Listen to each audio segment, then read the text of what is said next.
Chairman George Garcia at patawad po sa inyo pong paghihintay. Good morning, sir. Magandang umaga po, Sir Ted, Ma'am DJ Chacha, sa mga kababayan po natin. Magandang umaga rin po. Pinakamainam po ngayon, simulan po natin ang diskusyon. Anong oras po magbubukas ang mga presinto sa Lunes at hanggang anong oras po ito?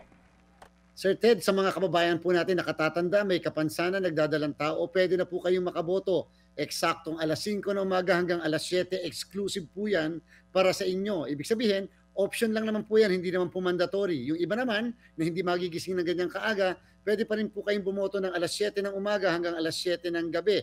Ang purpose natin, at least pagka 5 to 7, hindi po kayo masasagi o sasabay do sa karamihan, pipila at the same time napakainit ng panahon sa darating na Lunes. Kung kaya sana, makapunta na sila sa mga presinto ng alas 5 pa lang hanggang alas 7. At yung pong mga mag-a-assist sa inyo na mga kasamahan sa bahay o yung mismong kamag-anak, pabobotohin na rin po natin ng ganung oras para hindi na po sila magbabalikan. Assuming po, Chairman, na sa panahon po ng alas 5 hanggang alas 7 ng umaga ay hindi po naman ganong karami po ang mga boboto na may kapansanan, nakatatanda, etc. At naandun po yung botante na regular lang, maaari ba siyang bumoto na? Sinabi po namin sa mga electoral board members na ang diskresyon ay binibigay na namin sa kanila. Ang importante po, laging priority ang nakatatanda. In fact, Sir Ted, kahit nga po sa 7 o'clock ng umaga hanggang 7 o'clock ng hap ng gabi, ay meron po tayong special lane para sa mga nakatatanda at may kapansanan din. So laging priority ang nakatatanda at may kapansanan. Although again, ini-emphasize natin, talaga po halos exclusive yung 5 to 7 para sa kanila. Okay. Ngayon, Chairman, kung yan po ay 5 to 7, lumalabas nga po sabi ng mga guro na baka naman pwede po silang humirit ng overtime pay dito po sa kanilang tatanggapin na ito at kung maaari nga daw po, ito'y maging tax-free. Una, Sir Ted, nagbigay po talaga nilaban ng COMELEC yung pong dagdag na sahod sa kanila o honoraria. Across the board po yan sa lahat, magmula sa chairman ng electoral board hanggang mga support staff, meron po silang dagdag sa eleksyon na ito. Kaya lang po tungkol sa tax exemption, kami po sumusuporta dyan. Consistent po kami, Sir Ted. Kaya lang po kakailanganin talaga ng batas na magkaroon upang ma-exempt sila sa taxation. Again, kung yan po ipupursige, kasama po kami ng ating mga guro sa pagpupursige po ng panukalang batas na magbibigay sa kanila ng tax exemption. Yung po naman pong overtime, meron po kasing circular ang DBM at ang Commission on Audit na ang overtime ay binibigay hindi po sa mga empleyado, hindi pwede sa mga empleyado na hindi empleyado ng isang ahensya ng pamahalaan. So kung halimbawa po, mga guro, pero ang COMELEC po kasi ang just sa amin sila maglilingkod sa araw ng eleksyon, hindi po kami pwede magbigay ng overtime. Otherwise po, yan po ay i-disallow ng Commission on Audit. Chairman, ito pong babasahin ko, I beg for your indulgence, hango po sa inyong COMELEC resolution, ang tatanggapin po ng mga maglilingkod sa araw ng halalan, chairperson 12,000, mga miyembro, ito ba yung mga board na binabanggit po natin, Chairman? Opo, tama po kayo, Sir Ted. Ito yung Board of Election Inspectors ba tawag dito? Electoral board members po. Okay. Board members. I'm sorry, electoral board members, 11,000, support staff, 8,000, DepEd supervising official, 11,000, technical support staff, 9,000, admin support staff, 8,000. Tama po ito, Chairman? Mga po lahat yan, Sir Ted, lumalabas. Nagkaroon po ng dagdag na tigda 2,000 piso ang lahat na mga maglilingkod sa araw ng eleksyon sa loob ng presinto at kahit dun po sa polling place. Okay, so Chairman, ito pong sweldong ito sa buong Pilipinas po ito regardless sa dami ng iyong botante sa lugar o regardless sa peace and order situation?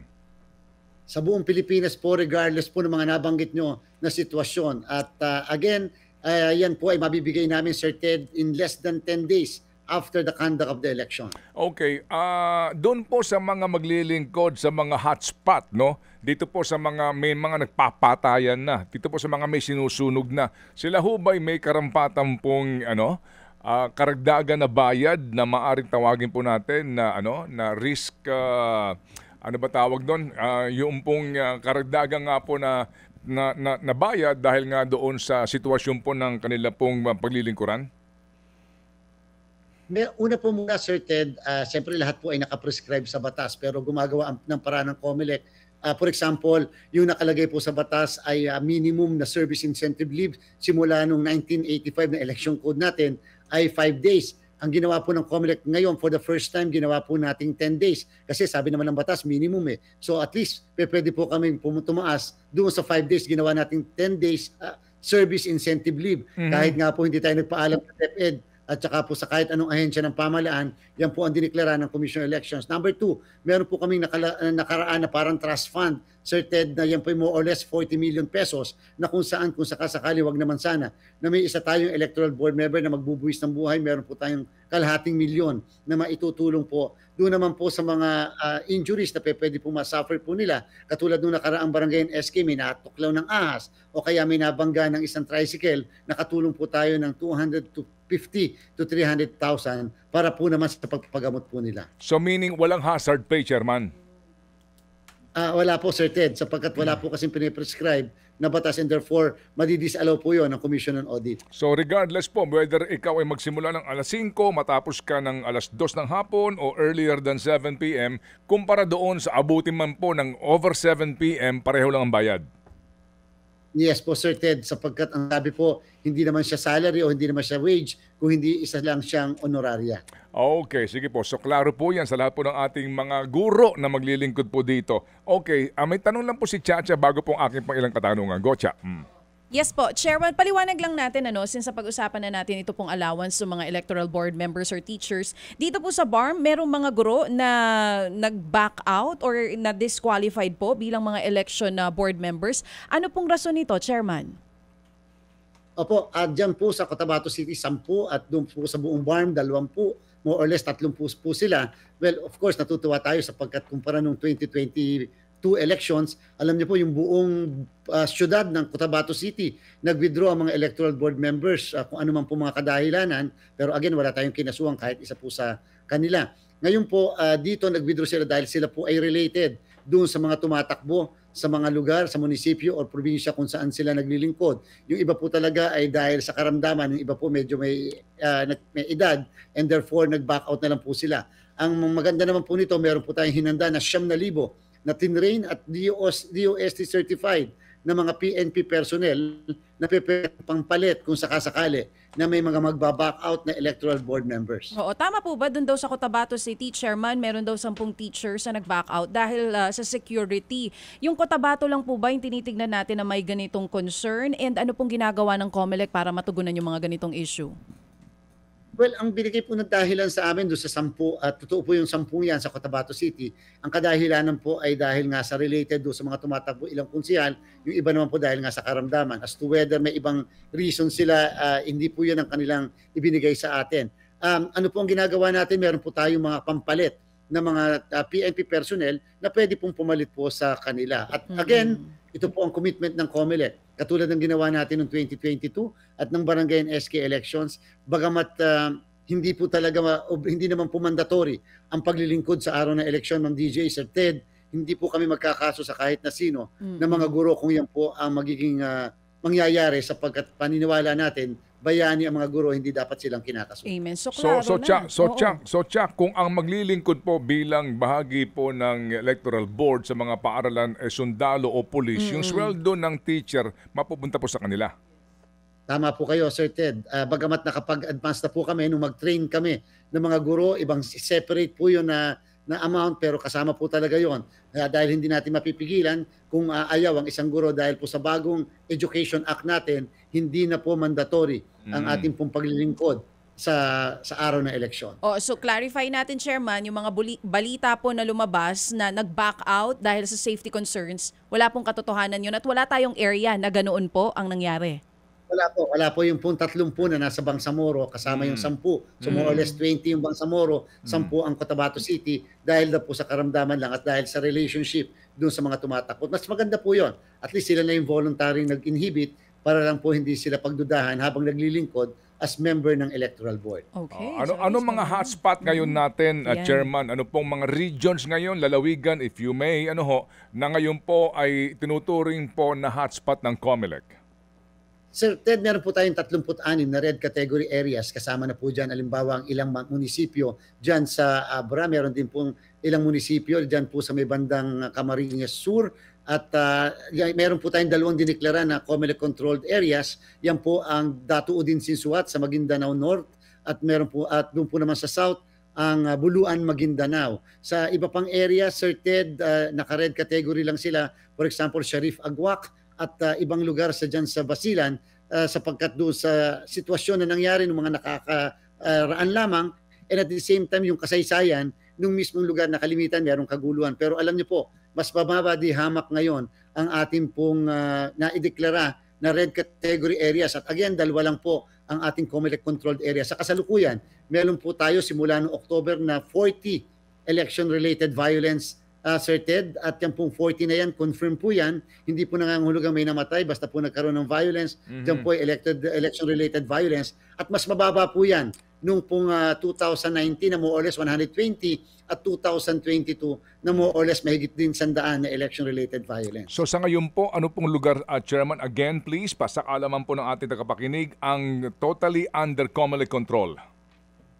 Datu Udin Sinsuat po, dyan po sa Maguindanao North, at ang Buluan, Maguindanao, dyan naman din po sa Maguindanao South po. Okay. Ngayon, Chairman, ito pong usapin po ng mga ban ngayon pong almost Friday, Saturday, Sunday. Ano po ang ipagbabawal? Hanggang anong oras po ito sa pagpasok po ng papalapit na pong araw ng Lunes? Ano po, pati po sa mga patalastas at pangangampanya ng kandidato, including the liquor ban, Chairman? Opo, Sir Ted, una-muna, pinagbawal na natin first time sa kasaysayan din ng ating halalan. Walang distribution ng ayuda mula pa noong Mayo 2 hanggang Mayo 12 po yan. So completely wala po tayong nababalitaan, nalalaman o nakikita na nagdi-distribute ng ayuda mula po noong Mayo 2 at yan po itatagal na sa mismong araw ng eleksyon.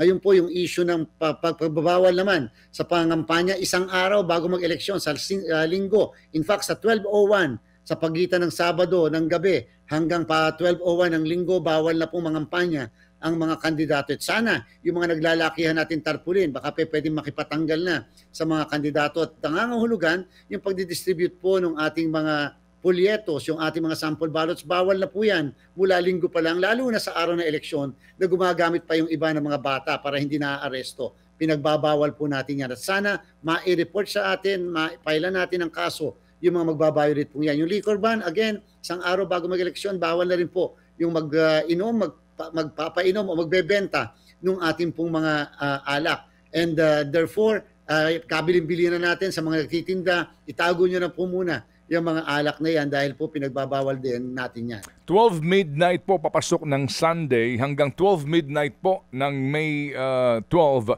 bawal na po ang pangangampanya at meron na pong liquor ban. Ganun po, Chairman?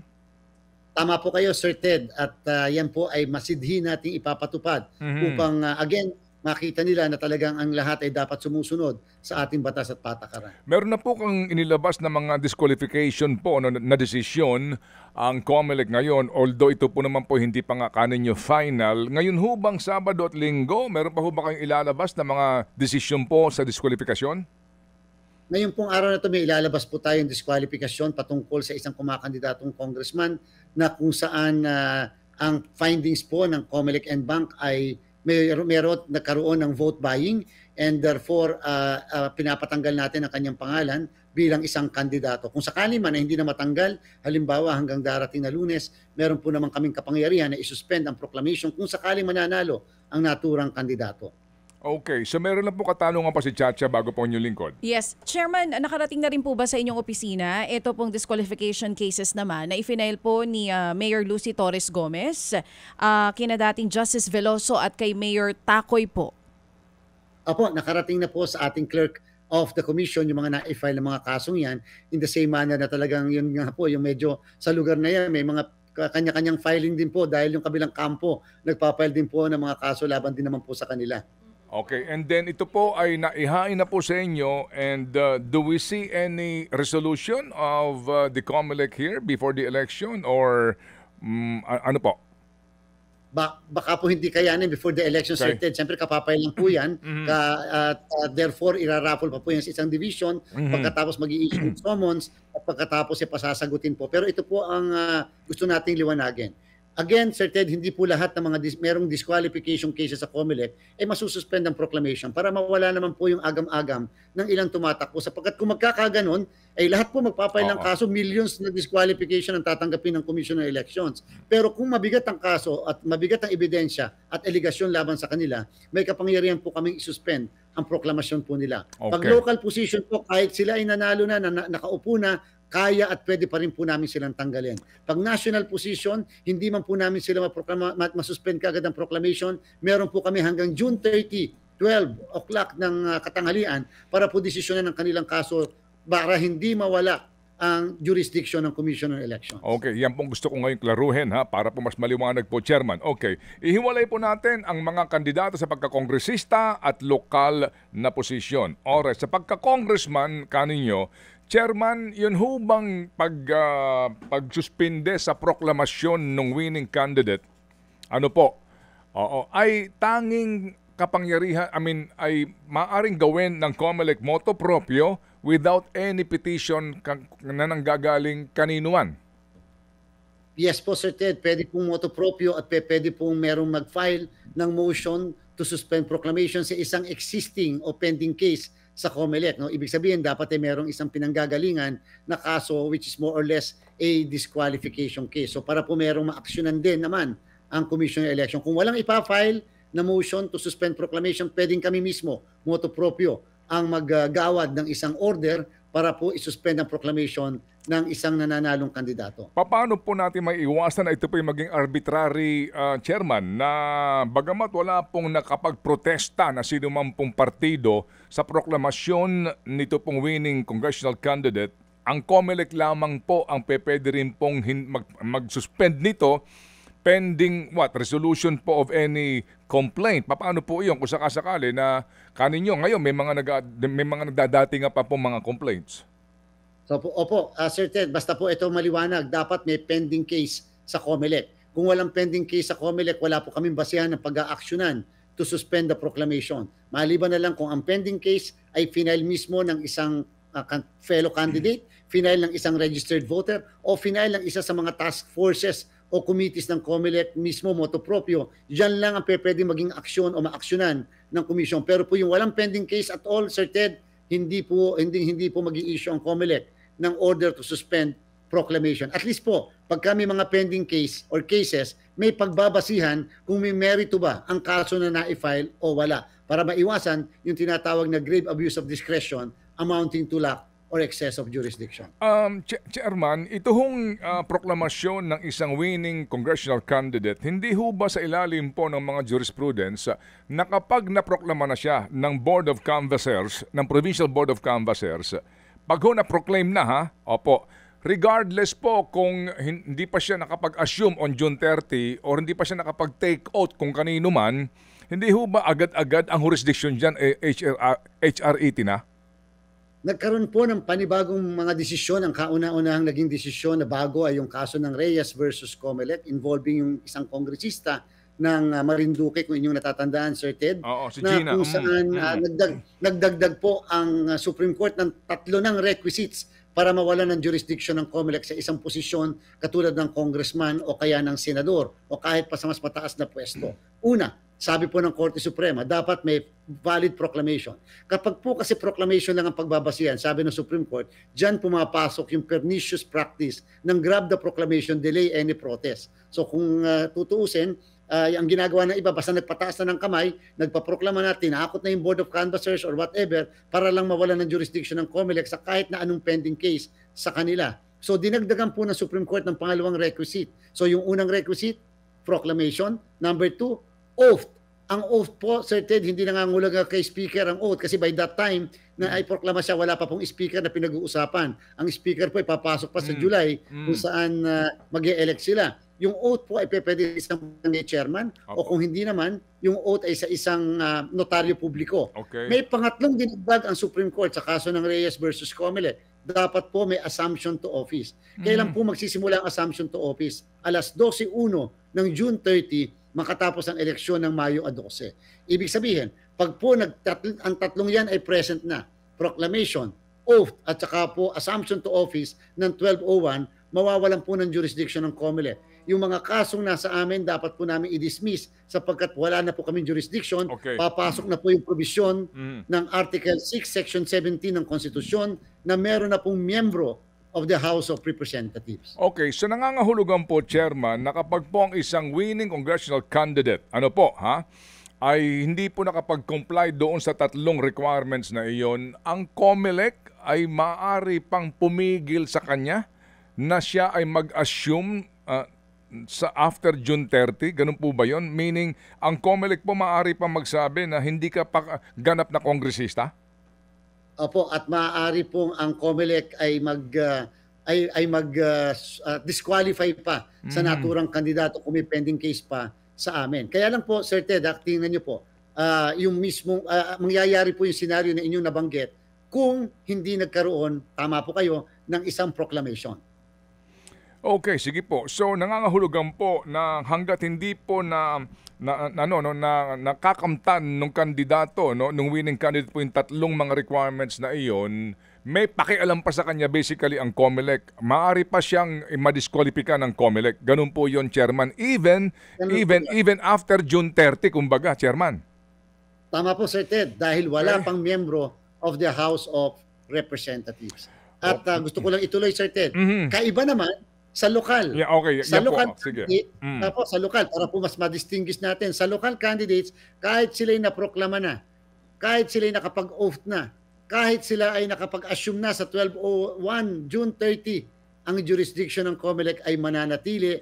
Pag mayor, governor, at sa mga bababang pwesto hanggang sa sangguniang bayan, pwede pa po rin namin silang i-disqualify o tanggalin. Opo. Hindi na po dati-rate na kinakailangan magsampa ng protesta sa mga MTC o RTC ang mga sinumang interested parties against the local official na nakaupo sa pwesto?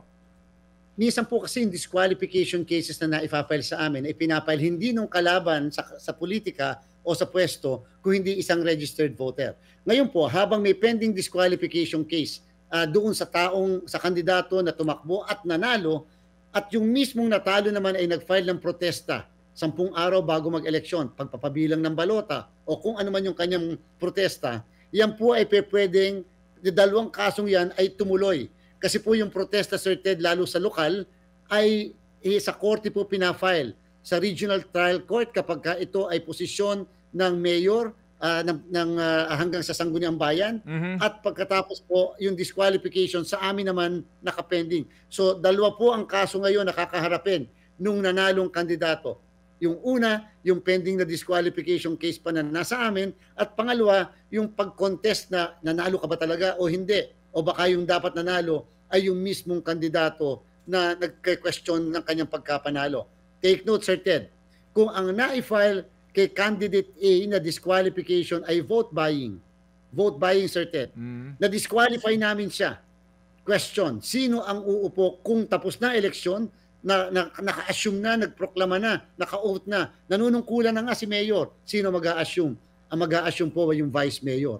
Hindi po mag-a-assume yung second placer, sapagkat si mayor na nanalo kahit na disqualify ay naging kandidato sa araw na eleksyon at may valid votes na nakuha. Sa pagkaka-congressman po naman, ano mangyayari kung sakasakali ma-disqualify ng COMELEC yung kongresista bago po makaupo sa kongreso? Pagka po ang kaya case, Sir Ted, ay disqualification na yun din, vote buying, etc., hindi po namin mapapaupo, Sir Ted, yung pong mismong second placer sapagkat hindi naman po nawala ang kandidato na nanalo, hindi po na-cancel ang kanyang candidacy, na-disqualify lang siya, kumbaga sa basketball, thrown out lang dahil naniko siya habang naglalaro. Hindi po yung kulang talaga sa age requirement. Okay, so meaning walang congressman sa distrito? Walang congressman sa distrito in the meantime. Tama po kayo dyan, Sir. Okay, sige. So nangangahulugan din po na sino man pong gobernador o local official na nakaupo na sa pwesto, kahit na po naka-2 taong ka na, ang COMELEC pa rin po may jurisdiction sa iyo at maaari ka pang tanggalin. At pagka po, at tama po kayo dyan, at pagka ang na-file ay petition to cancel candidacy or deny due course candidacy dahil nagsinungaling sa age, citizenship, residency, registration as a voter, literacy, may dinagdag pa ang Supreme Court, term of office.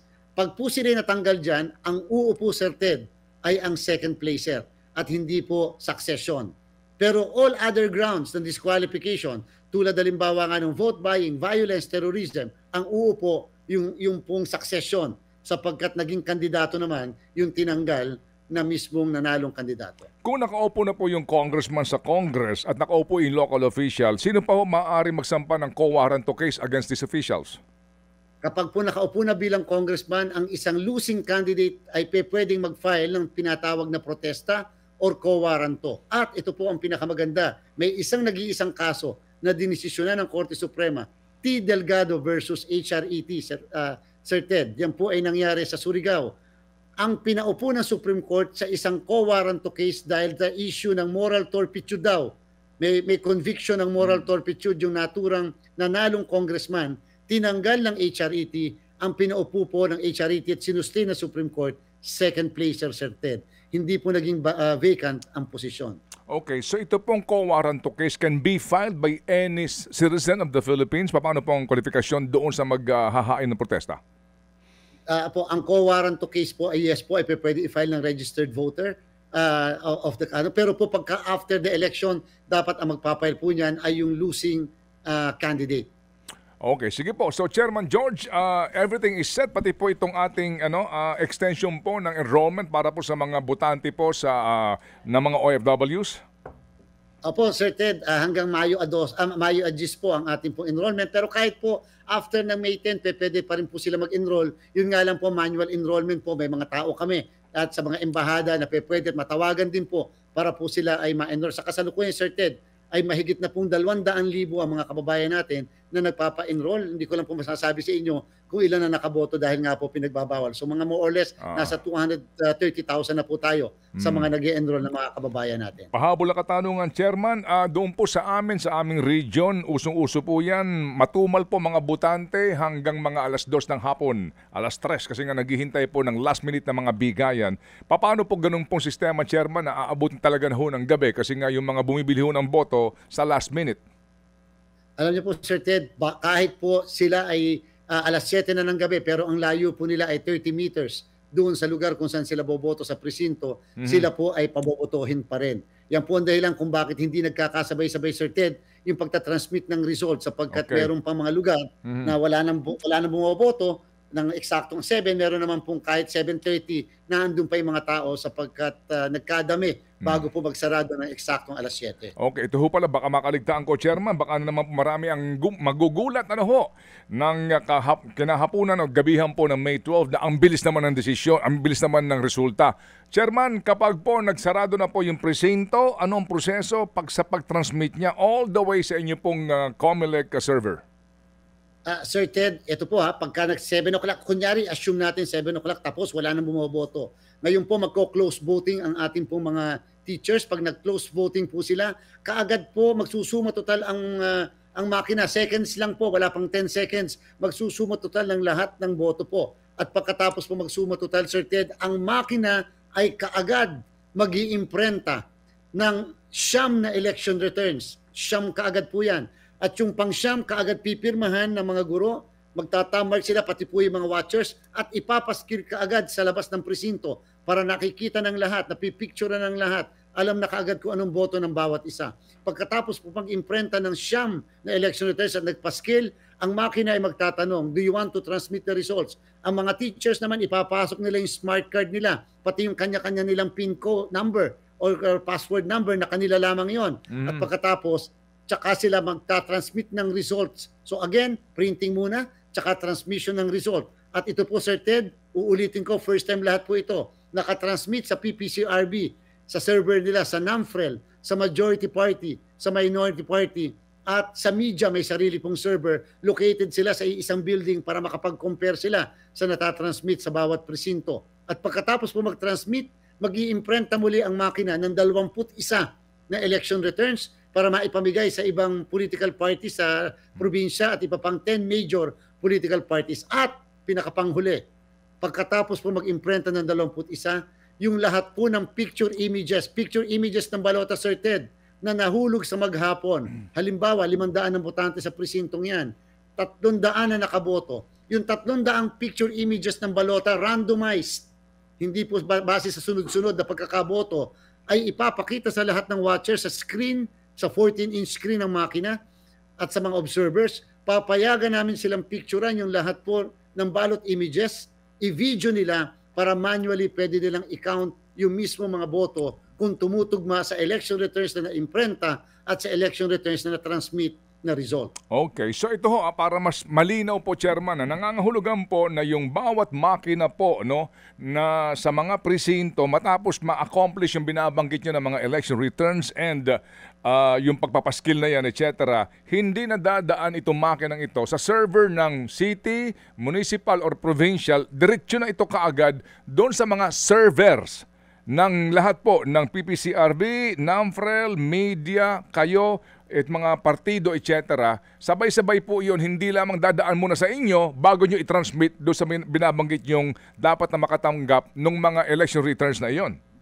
Wala po, diretso po ang transmission, Sir Ted. At may transmission din sa municipal or sa city for purposes of the canvassing noong mga kandidato for mayor, vice mayor, ganyan. At pagkatapos later on, yung canvassing naman doon, magtatransmit naman sa probinsya. So meron po tayong ladderized canvassing para sa pagpoproklama. Pero technically, unofficially, meron na po tayong makikitang result. More or less, ang aking estimate, Sir Ted, sa buong bansa, 8:30 ng gabi, kung talaga matatapos lang na sabay-sabay ng alas 7. So makikita na po natin, makakapag-compare na tayo. In fact, Sir Ted, sa website po ng COMELEC, makikita nyo po yung real-time na results. Real-time po yung results namin. So maaaring mauna pa kami doon sa mga results ng NAMFREL at PPCRB.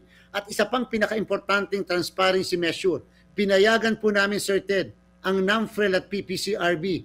Meron po silang program na dinevelop nila. Yung mga election returns kasi, Sir Ted, at yung resibo na naandun sa receptacle, pinayagan po natin na i-capture nila yung resibo at yung election returns dahil naandun yung suma total ng boto ng mga bawat presinto para maikumpara nila kaagad yung result na nasa election returns at yung result na na-transmit sa kanila mula sa presinto. So copy furnish po lahat ng mga munisipyo, mga city, probinsya nga para sa kanilang sariling canvassing, pero yung nga po, diretso na kaagad ito sa inyo, sabay-sabay ito ha, sa lahat ng may server. Sabay-sabay pong tatanggap, hindi mo na dadaan sa inyo.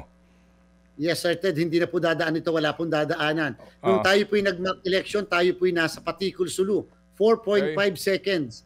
Sir Ted, gumamit lang kami ng Starlink doon na i-transmit kaagad namin yung result. Pinakamaaga sa lahat doon sa Patikul, Sulu. Sa lahat po ng servers na binanggit po ninyo kanina. Okay, saan po yung base? Kasi dati po sa PICC yan, para po sa announcement nga po ng media sa, eto po, partial official result. Ganun po yan eh. Paano po? Paano sistema, Chairman? Sa Manila Hotel po na andyan po yung canvassing natin. Wala na po tayo sa PICC dati. Pero dito po sa opisina ng COMELEC sa ground floor namin, na andito naman po, Sir Ted, yung tinatawag na pwedeng makita ay yung lahat ng nakapag-transmit na ba? Sa alupan hindi nakakapag-transmit, may monitoring center po kami dito po mismo sa ground floor ng Palacio del Gobernador. Okay, sige po. So, klaro po yan. Chairman, we appreciate again you finding time na kayo po sumagot sa aming katanungan. Please, we pray that you save your voice.